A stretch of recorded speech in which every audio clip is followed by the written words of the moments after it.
Mesdames et messieurs, je suis Dr. Thanh Thuy, enseignante de français au département de français de l'Université de langue et d'études internationales, Université nationale du Vietnam à Hanoï.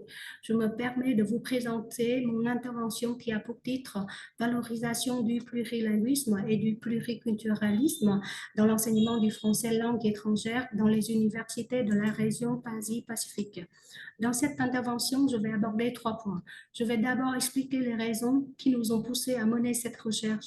Ensuite, je vais brièvement présenter des concepts théoriques, des méthodes d'enquête et d'analyse que nous avons adoptées pour cette recherche.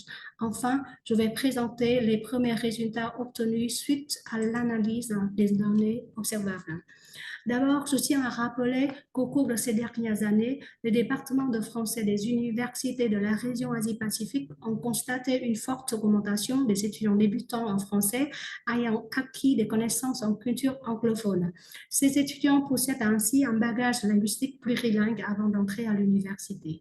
Cette situation crée un contexte d'enseignement et d'apprentissage du et en français à l'université qui invite les enseignants de français à réfléchir davantage sur la valorisation du plurilinguisme et du pluriculturalisme dans l'enseignement du français langue étrangère.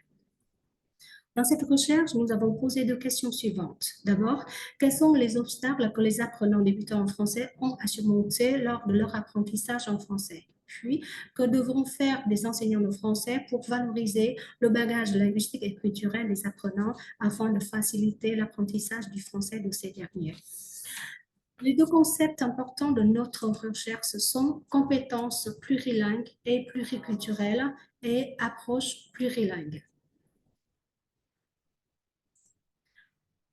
Afin de recueillir des données scientifiques nous permettant de mieux comprendre les difficultés rencontrées par les étudiants plurilingues lorsqu'ils commencent à apprendre le français, nous avons réalisé une enquête par questionnaire et réalisé des entretiens semi-directifs auprès de nos étudiants.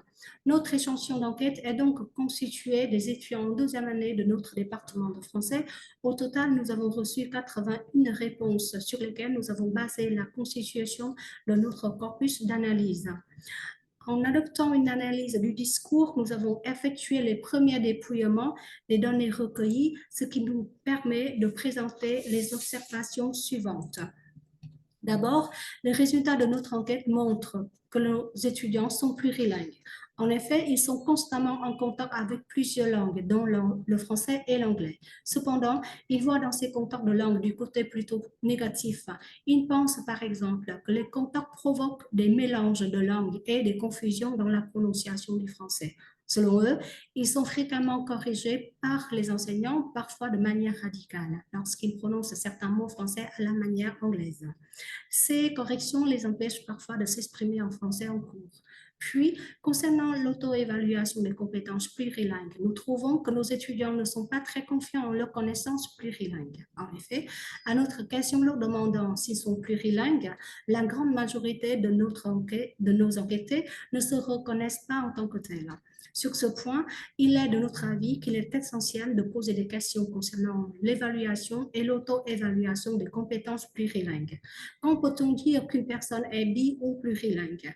À quel moment une personne peut-elle ou ose-t-elle se déclarer bi ou trilingue ou plurilingue? Ces représentations nécessitent des recherches plus approfondies afin de mieux comprendre sur la reconnaissance et l'auto-évaluation des compétences plurilingues des étudiants de français. Nos résultats ont également montré que les enseignants qui perçoivent le plurilinguisme et le pluriculturalisme comme une source d'enseignement et d'apprentissage du français sont plus nombreux que ceux qui les considèrent comme des obstacles dans l'apprentissage du français des étudiants.